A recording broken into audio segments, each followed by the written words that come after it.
"Sir, you're going to have to leave unless you can prove where that money came from."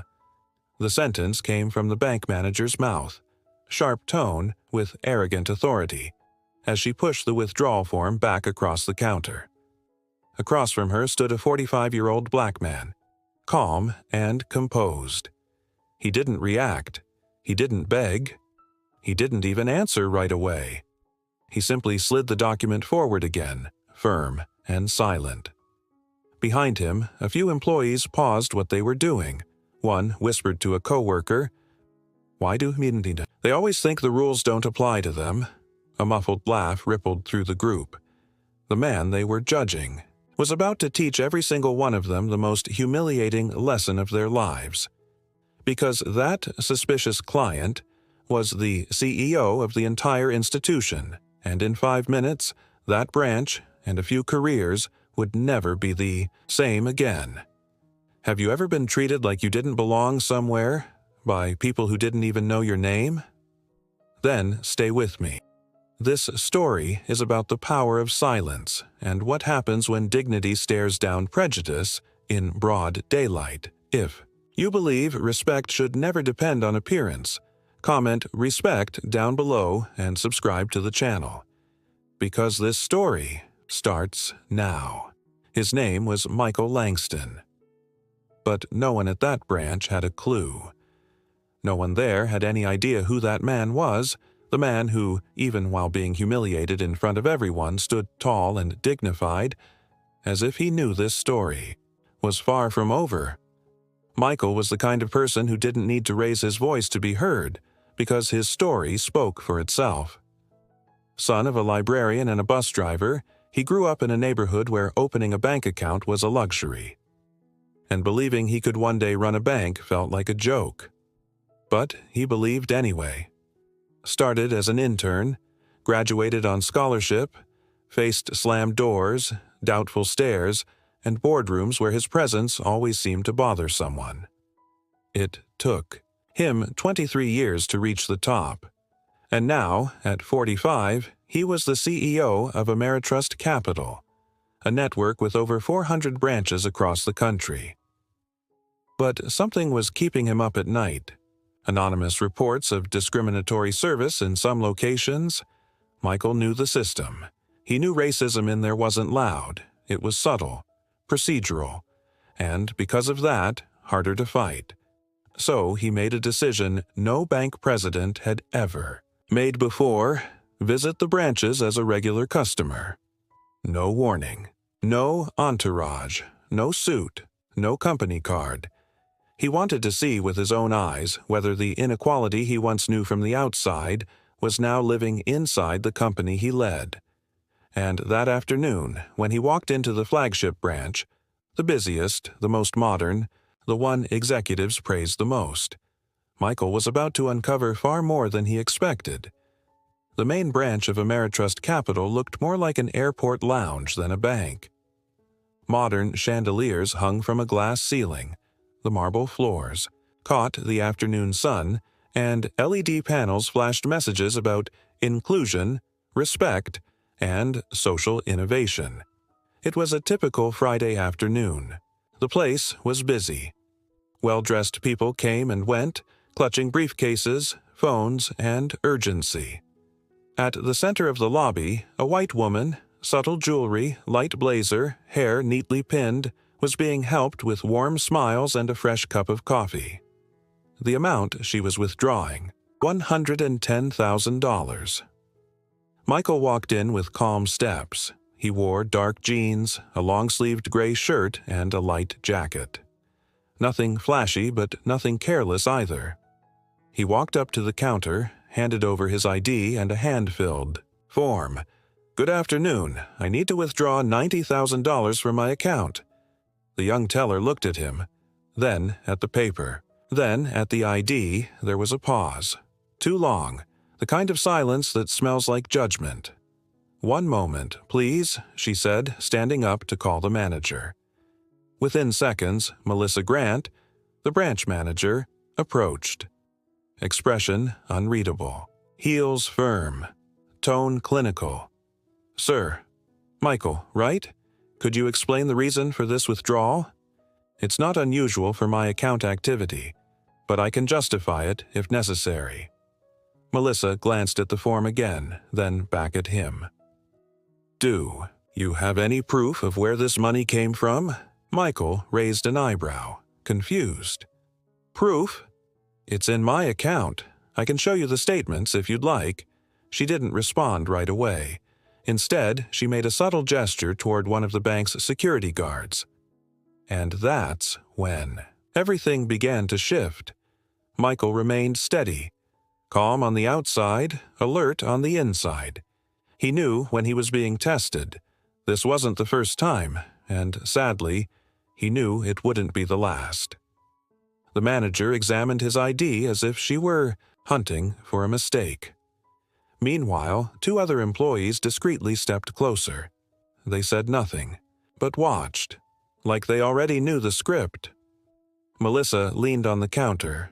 Her voice stayed polite, but her eyes judged. Do you usually move amounts like this? Yes, Michael replied firmly. Like I said, I can show you the statements. And do you have any documentation that shows the purpose of this withdrawal? That's not required for individuals, unless there's a report or a suspicion. Silence. Melissa didn't respond, but she didn't back off either. Behind them, a white client who had just walked in was greeted immediately, with a smile. A good morning and no questions. Michael noticed the difference was clear, in plain sight. And still, everything was technically within protocol. The violence here was different. It was the delay, the tone, the look that said, "You don't belong here," or worse, that he couldn't possibly be who he said he was. That's when the security guard approached. His name was Jaden Rivers, early 30s, former military, upright stance, steady gaze. He had worked at that branch for 2 years and was known for his quiet professionalism.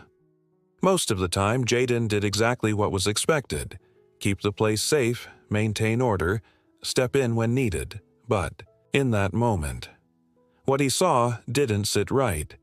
Jaden had been watching from a distance since the conversation started, and even without hearing every word, he understood what was going on. It wasn't about safety, it was about suspicion. And suspicion, he knew all too well, had a color.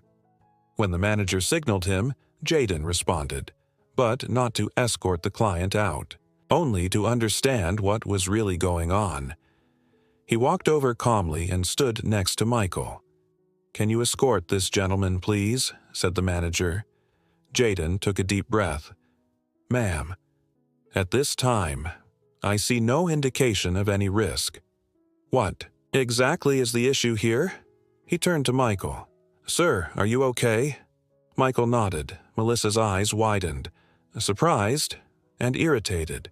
"Security, I asked you to escort him. I don't need you questioning my judgment. This situation is clearly not normal." "Understood," Jaden said. "I just thought it was important to clarify before taking action. You're dismissed from your shift. You may leave, and please turn in your badge on the way out." Michael's brow furrowed. Jaden stood still for 2 seconds, then simply nodded and walked out. But he didn't lower his gaze. Not for a second. He walked out with his shoulders straight and his conscience clear. Michael watched him until he passed through the bank's front doors. And in that moment, he understood this was more serious than he thought. Then he turned back to Melissa. He was fired? Melissa adjusted her name badge and replied with a sharp tone, as if she wanted to shut the conversation down right there. He failed to follow an order. That has consequences here. Michael didn't respond, but the tension between them was now visible. The manager leaned in slightly, keeping her tone polite, yet firm. "Look, sir, I think it's best if you come back another time. This type of transaction needs to be reviewed more carefully." Michael looked her straight in the eyes. "All the documents are here. I'm simply requesting a withdrawal of funds from my own account. Nothing I've done so far justifies this kind of response." Melissa took a deep breath. She gave a small smile, the kind that never reaches the eyes. "Even so, I'm asking you to understand. For now, we won't be processing this request." She looked at him as if waiting for him to walk away, but he didn't move. Instead, he calmly reached into his pocket and took out his phone. Dialed a number. The manager watched him with a smug expression as if silently saying, "Call whoever you want." Michael held the phone to his ear. The call lasted less than 10 seconds and was direct. No yelling, no threats, just one clear instruction, spoken in a low, steady tone. "Activate remote supervision of the main branch. Connect the security cameras to the executive board." Immediately, the person on the other end answered with confidence. Michael hung up, put the phone away, and waited. 2 employees whispered in the back. One asked, half laughing nervously, "Is he recording this? This is not gonna end well." Melissa glanced briefly in their direction, then looked back at Michael. Now, she said nothing, just waited, as if the only reasonable thing left to happen was for him to leave. But he didn't. Michael took a deep breath, stepped forward, and spoke firmly. "I'd like to continue with my request, please.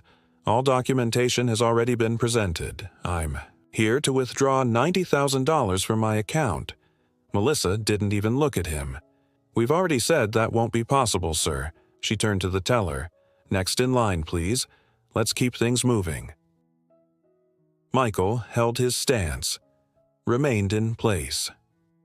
Other customers were called up, other smiles were offered, other white voices were treated with efficiency.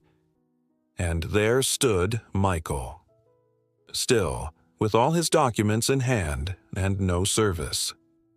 The cameras caught everything: the exclusion, the humiliation, the inequality, the prejudice, dressed up as a protocol.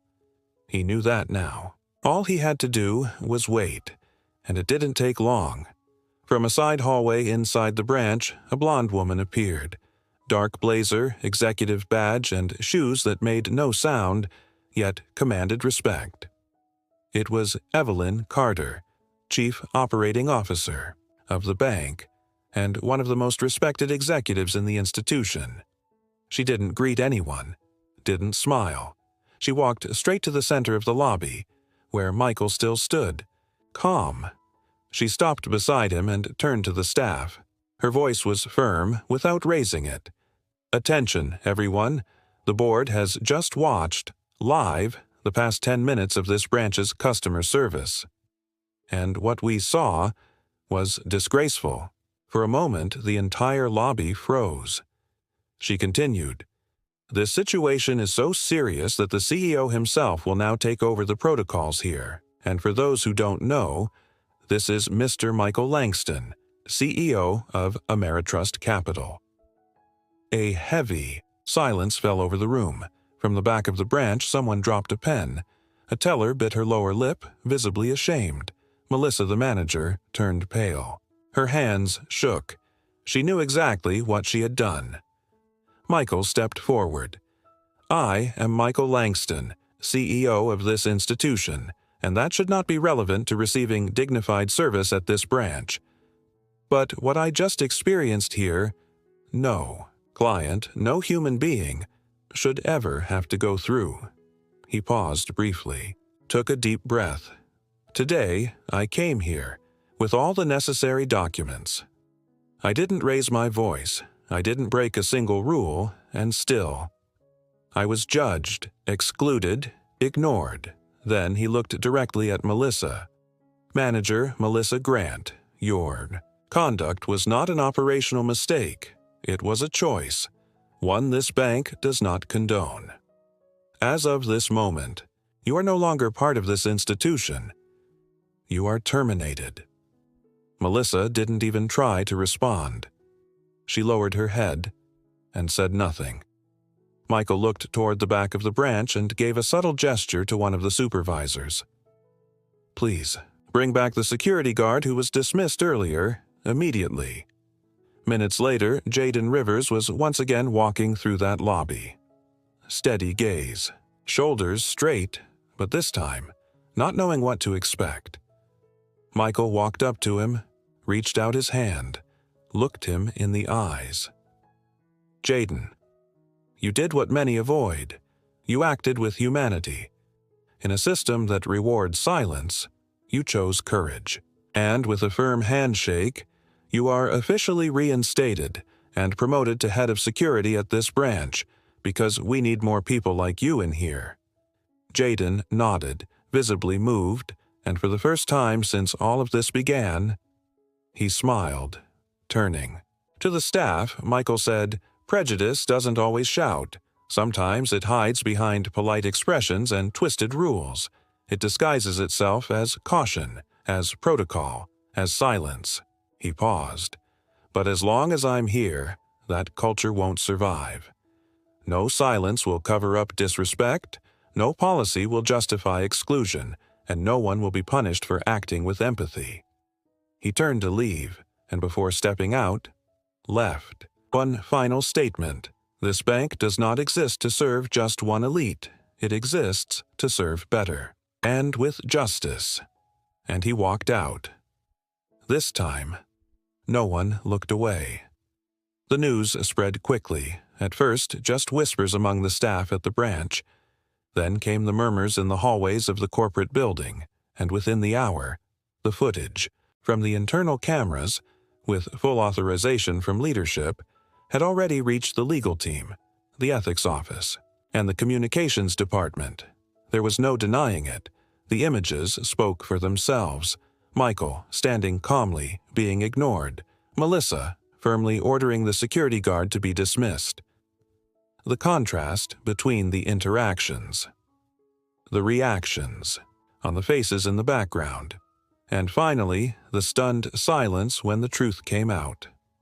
That same day, the case reached the executive board.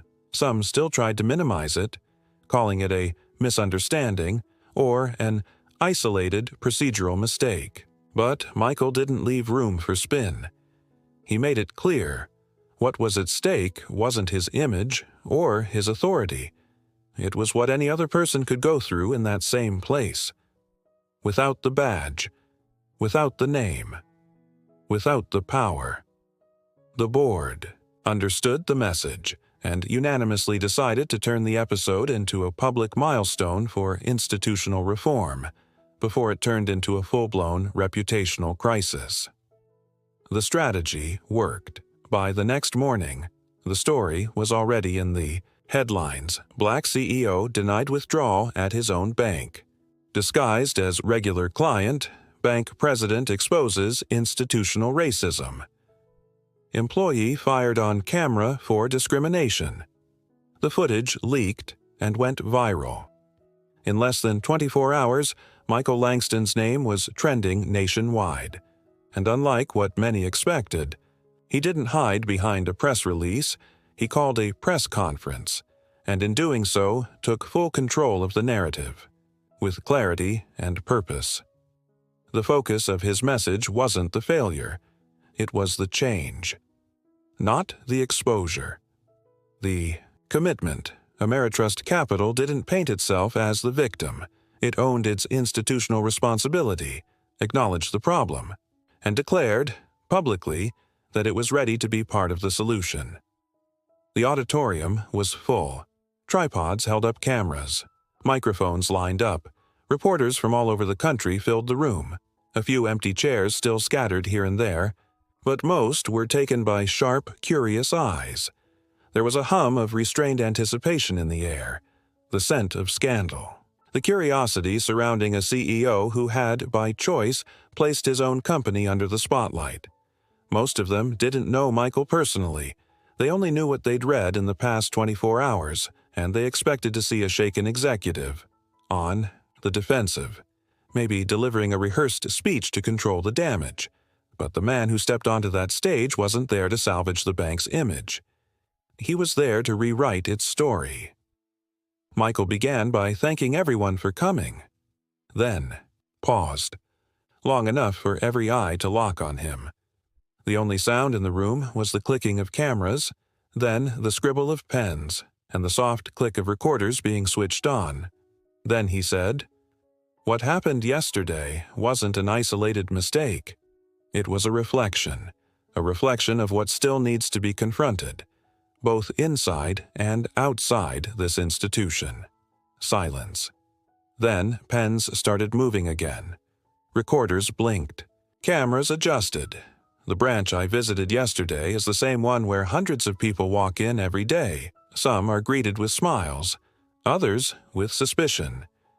What makes the difference, more often than not, isn't behavior, it's appearance. Michael's tone remained steady, unhurried. He spoke like someone who knew exactly where he stood, and who had waited long enough for changes that never came. Yesterday, I wasn't in disguise. I was dressed like any other customer, and I was treated the way so many others have been. The only difference is, I have a position that allows me to change that. A journalist jumped in with a question. "Mr. Langston, do you intend to hold the branch publicly accountable or protect the bank's reputation?" Michael looked in his direction, respectfully. "I don't protect brands, I protect people, and today, protecting means recognizing, correcting, and making sure it never happens again." Then he announced the first measures, in language everyone could understand. From now on, all bank employees, at every level, will be evaluated not only by financial targets, but by the respect with which they treat each and every person. We will have independent observers visiting our branches as regular customers to verify this in real-life conditions. Some reporters exchanged glances. The proposal was simple and bold, and one more thing. We're investing $50 million over the next 5 years to support access to credit for communities and entrepreneurs the banking system usually overlooks. People with great ideas and good intentions, who are never given a chance because they don't fit the industry's ideal profile. Michael stepped forward. This fund is not charity, it's financial justice, and it's smart business. Anyone who still thinks inclusion is a loss doesn't understand the future. A few people nodded in agreement, and Michael closed with this. We're not going to bury this story. We're going to set it as the cornerstone of a new chapter, so that no customer and no employee ever has to prove they deserve respect again. He answered a few more questions from reporters curious about his personal life, but when it came to the main subject of the press conference, there were no doubts left. The entire event lasted exactly 17 minutes, because in that room, there was nothing left to question. 2 months after the press conference, Michael returned to the branch where it all began. No notice, as always. These days, mornings felt different. Not in the building, not on the facade, but in the air, in the way people looked at each other. In the quieter silence between transactions, Michael arrived early. He wore no badge. This time he was greeted with a smile, a genuine one. Not knowing who he was, the new receptionist reached out her hand. "Good morning. How can I help you?" Michael simply thanked her and said he was there for work. He wasn't lying. He walked through the halls, spoke with a few employees, and quietly observed the little things. Who made eye contact, who looked away, who seemed to have learned, and who was still trying. At the end of the day, he left without making a scene. No cameras, no speeches, just a handshake at the front door, a soft "thank you for coming back," and a silence full of meaning. That same day, an elderly customer left, a handwritten note in the suggestion box. Today, I was treated with respect. For the first time, I didn't feel like they were measuring me before listening to what I had to say. Thank you for changing. Please, don't stop." The note was read by the entire staff that week and posted on the internal bulletin board at the branch. More than numbers or targets, this is what Michael wanted to see. Real change, felt in the little things, the kind of transformation that doesn't show up in reports, but changes lives, and he didn't have to wait long to witness something even greater. As he crossed the sidewalk to leave, his phone rang. It was Evelyn. "Michael, we've been receiving similar reports from other branches. You need to see this. It's bigger than we expected." Michael stopped. The wind blew gently, and right there, in the middle of the sidewalk, he opened the reports Evelyn had sent by email, messages from clients across the country, branches in different regions with different profiles, reporting the same thing: warmth, eye contact, respect before judgment. The training was being taken seriously. The invisible supervisors were showing up unexpectedly, and for the first time in years, the word empathy was a part of the official performance metrics. More than that. The numbers began to climb. Customer satisfaction reached record highs. Loyalty increased, and the net profit of the last quarter surprised even the most skeptical members of the board. The executive committee not only approved the expansion of the initiative, they demanded it be made permanent, and as always happens when something works, other institutions started watching. First, silently, then in meetings. Soon, they were asking questions, taking notes, following suit. Michael closed the phone, and for the first time in a long while his eyes filled with tears. It wasn't relief, it was something deeper, the feeling that even inside a system built to exclude, it's possible to reprogram the logic from within. He looked back at the building behind him, took a deep breath, thought about everything still left to do, and moved forward. No spotlights, no announcements, but with the certainty that the bank he helped build was finally beginning to belong to everyone. Stories like this are never just about one person or one institution. They're about choices, about what each of us does when we realize something is wrong, and about the power to transform that lives inside all of us. Michael never raised his voice. He didn't need fiery speeches. He simply did what so many dream of doing, used his power to open doors, not for himself, but for others. Jaden, too, used the little power he had in that moment to be part of something greater. And that's why this story doesn't end here. It begins every time someone chooses to see and act differently. If you felt moved by this story, share it with someone who needs to believe in the power of justice again. And leave a comment down below. Have you ever been treated like you didn't belong by people who didn't even know you? Let's grow together as a community. Subscribe to the channel for more real-life stories like this one that challenge, inspire, and transform. And remember, when you share respect, it comes back to you.